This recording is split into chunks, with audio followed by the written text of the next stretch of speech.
Nice that you tuned in. Welcome to this video. Today, we're going to talk about polishing again, and I've brought the DA12 from Chemicalworkz for you again. The machine is extremely popular. High popularity. The available stock numbers are continuously decreasing. Skuro and Oscar considered this to really bring the whole thing into a second round. Or maybe in the future to update the whole thing a bit if it continues to go so extremely well with this machine, because price-wise, for such a small battery-powered machine in this really short, compact design, it's really very, very well received by you. And that's why I'm using it again on the C-pillar. I'll just give you a bit more of my feedback because I've been able to use it over a longer period. And you always want long-term experience, long-term test. I try to realize that continuously for these machines. So let's get started. Here with the DA12 from Chemicalworkz. Yes, today it's about the C-pillar back here. Sorry if the birds are chirping a bit in the background. I have the gate open here and the spring days are really starting to kick in. But I think a bit of bird chirping is always something nice. I've discovered a dent back here. Take a look. I obviously can't get that out with the polishing machine, but we want to remove the scratches. And as you can see here on the C-pillar, there's still quite a bit of paint damage. We protect ourselves up here with the appropriate tape. Just this rubber strip. Down here, the curve gets a bit sharper. You can clearly see that here, so here's a little trick. Wrap it around a bit, it works well, it can be shaped easily, and then fold everything inward. And just like that, the curve is done. The vehicle was also worked on quite a lot by the last workshop participant here with me. So the tailgate is finished, the roof is really good, the A-pillars are good, the hood, the right fender, the front is already quite advanced, and the car is gradually developing more visually. Also a treat, and let's see what will happen with the car in the future. And here is my key experience, why I find the machine so cool. I had my father's car there, and there was exactly the same problem at the C-pillar. There were just a few small micro scratches and holograms. I went into my garage, put a pad on it, grabbed the machine, went outside, polished it away, done. These are the small key moments. No need to plug in a cable, just go directly to the vehicle. And that's why I see such a device as mobile. Truly a huge advantage. You also have the 2 batteries with you and can just drive over to a friend's place, older and big, older and say, hey wait, I'll bring my machine, you don't need a cable, we don't need a power outlet, no need to lay out a cable drum. And then you simply remove the paint defects. And because we can use 75 and 50 millimeters, you are also extremely versatile in the areas you can polish. Since we've already gained a bit of experience here on the paint, we are using again today the Chemicalworkz pads because they are simply the ones I completely swear by. In terms of quality and price, they are simply unbeatable. And with this grey-blue combo, you are really well equipped. And we're using the Audas from Labo Cosmetica here. Today, because we also want to have a bit of cutting performance here. And we can really control the whole process very well. Depending on how long we stay on the surface, we can remove more or fewer scratches. Let's separate it a bit so that we really have a nice difference. This is just for the video. Please don't make a separation here unless you want to take great photos for Instagram or something. Even the Audis tends to dry out a bit at the top. That's why you can see it here as well. And I'm showing it to you without any embellishment. We go over the surface here, and now we can adjust it continuously again. I've gotten really used to it, and I've stuck with my method here. I always set the machine to full power, here with plus and minus. If there should ever be an update from Chemicalworkz, this control needs to be adjusted a bit so that I can see which level I'm on. That would also be much more relaxing for beginners. Maybe put a rotary dial here, with numbers on it instead of this plus and minus. That would also make it a bit easier for newcomers, but that's why I'm making these videos for you to show you how you can handle it really well. So first spread the polish a bit on the pad. If I press the button down here now, I can still adjust it continuously. So first, slowly. And look, it's so slow and quiet, nothing can happen here. But if I press further down here now, I now have the original volume. Great about this machine, don't adjust here. And I have set a full level down here. In principle, I hardly use these buttons because I always have it at maximum. And I only adjust it down here with this button. So, and now with a lot of feeling, I've already gotten used to it. Completely here now. At the beginning, it really is a matter of practice because sometimes you press too hard, then you press too lightly again. So building up this feeling in your finger, you're not used to that from normal polishing, from the regular machines. You just press through and then set it, and you're done. So, and now we can also go to the higher levels, and here you can also wonderfully see if you have polishes that splash around or tend to do so, or are very liquid and then quickly fly around, you can control that wonderfully here. If you notice, oh, here come the first splashes, not in this case, you simply go back a bit with the speed.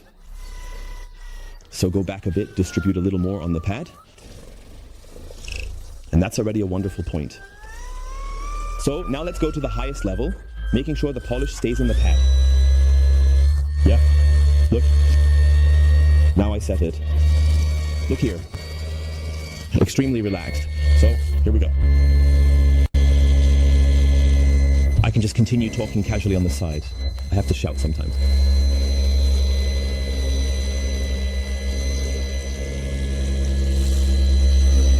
So, and now be careful not to bump into the animal strip down here.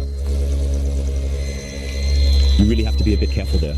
And if you notice, okay, the shape is a bit too tight, or if you have an inconvenient pot like mine, then just switch to the 50 plate again. I'm noticing that right here as well. The area down here, the last centimeter, I can't quite reach with the pad. And then you can wonderfully go over this surface.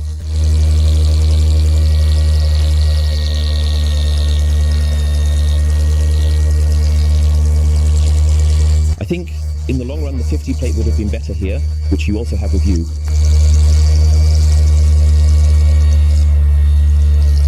I'm really pressing down hard now so you can hear how the machine works under extreme heavy load. So that's practically almost zero pressure. Polishing pressure. And that's too much. That's too much, obviously. That's why lighter pressure. And that's how you get the best tone. And then you know exactly, okay, that's the pressure Sebastian also uses.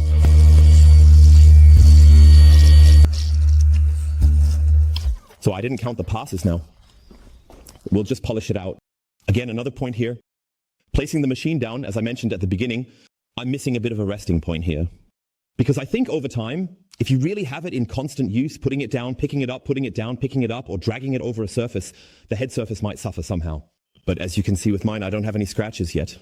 Or even the 12, nothing has torn off or crumbled here. So I would have expected it to be a bit more sensitive. You can see a few very light signs of use, but it's a tool, folks. But here I could imagine a small elevation, not more pointed because you still want to rest your hand on it, but a small curve here and there would actually be quite cool. Of course, they would also suffer over time as with any other machine. But these are just small things that you only find out and literally experience when you work with the machine regularly. But for the price, this thing is absolutely brilliant for me. And again, being open and honest, whether you need this pot, especially if you already have a 75 machine corded, that's for you to decide. I don't want to sell you this part at all.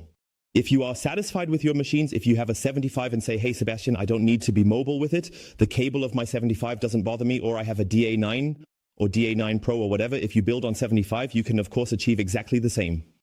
The disadvantage you have there, of course, is you have, firstly, a cable attached, and you don't have the option to take it further away from a power source. And with this machine, you can also use a 50mm disc attached, which is especially great in the bumper area. Nevertheless, every machine has its justification, but you don't need to bring everything home. You can decide how it best fits your setup. So let's take a look here. Did we polish out the dent? No? But look. Wow. The scratches came out really well. Here, these aren't scratches. That's the logo on my sweater. But we still have a very slight haze, which is completely normal. Because firstly, we're doing a very strong polish, and secondly, it's a very curved surface. And that automatically creates a slight gray haze. But I really have to say, here, this has already turned out really, really beautifully. Really, really chic. So, audace, top notch. So, and this would now be, so to speak, our cut version. You can also see here, I could have worked much longer. The polish hasn't even distributed 100% on the pad yet. But if the result is there, why should I now do 10 cross passes here? Or go back and forth 10 times? Complete nonsense. Therefore, if there had been something left, I would have gone over it again for round 2. But if it can be done so well, then shall we move on to the Fiero? Or take the Leale? I'll take the Fiero. This is actually the classic Finnish theme. It's really thick. How does it look in terms of dust formation? A very, very light dust formation here in the vicinity, especially on the roof above. That, I won't hide from you either. I'll take a bit off the roof here. And I think you can see it here. There you can see it.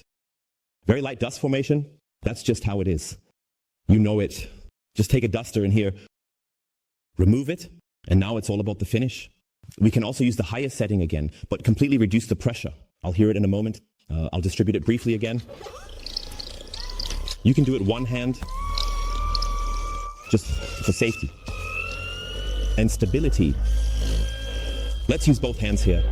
So we gradually increase, distribute it, and work the polish into the pad. Go over here nicely, continue to increase. It's so pleasant when you can still talk on the side. So I have to be a bit careful here now. I slightly bumped into the tape in front of us. So we are back at the highest level. And now you can already hear it from the sound. In front of us, I polished like this. And now I'm going out with pressure again. And now glide very relaxed. Over here with the machine. Look, 2 fingers.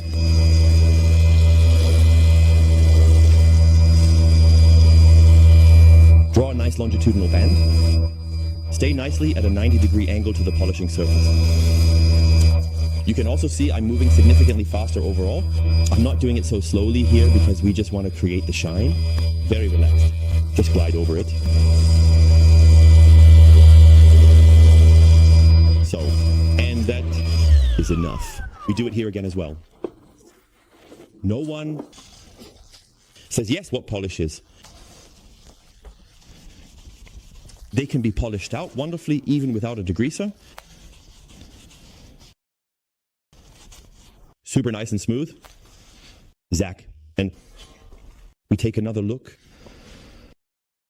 I think the difference to before is not that extreme, because now we have really only brought out the slight haze. Or removed? Yes, down here. Exactly, that's what I mean. And I still have about 1 centimeter. I would really need to go over it again with the 50 grit, the edge, or with another small backing pad. I'll take it out and we'll take a look at the surface together. And I think it looks absolutely very chic. We can quickly here check out the difference. Look there. A dream, right? Considering that the car now has 265,000 kilometers on it, it's really a very, very nice picture. Where is the dent? There is the dent. Dream. And up here? Well, there we have again the non-defect-free area. It's that simple. And for that, it's just ideal. Usable. Very nice. And down here, there. On the stripe, it's definitely much more relaxed with a 50 disc. You can also see it here. You just can't reach it with a large disc because the paint makes a real inward bend here. That's why you see it here too. I'll show you that as well. And from this point, it's really nice again. You can see it perfectly here. So a 50 disc is absolutely ideal, well, for this specific side. But otherwise, it's wonderful up here. A dream. It's incredibly fun. If you have any questions, let us know in the comments. You clearly need to see the specific advantages of the machine and check if they also benefit you. And if not, then stick with your equipment. And if you say, okay, I think it's pretty cool to be really mobile with it, super small and handy, ultra quiet, for such spot tasks on the fender, or even here at the front of the bumper, it's just brilliant, because you can simply switch to 50 mm here. And you really have a super small polishing area that you can work on. And the whole thing with battery, 2.5 amp hour battery life has never disappointed me. I could always switch without any problems, as the other battery was already fully charged, while this one was far from empty. And what I would definitely change for a future version with the machine would be to slightly modify the storage area up here, if possible. Then maybe label the speed control with numbers or something. That's what I would do, for example. And how awesome would that be? Please, if the ring at the front, the gray one, were an LED ring, like with the other machines from Chemicalworkz, such as the DA9 Pro and the others. That would be insanely cool, because this LED ring would wonderfully illuminate the polishing area. And that would definitely be really, really awesome. And when I look at this ring here, it seems somehow destined for that.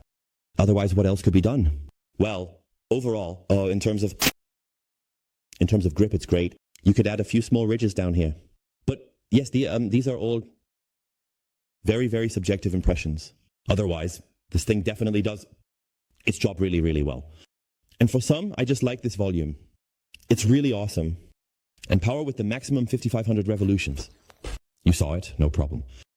Until then, you're Sebastian. Bye, folks. And if anyone has questions about this little special machine, just let me know in the comments or via WhatsApp. Otherwise, I believe this thing is really becoming an absolute bestseller in this particular area. Take care. Bye, folks.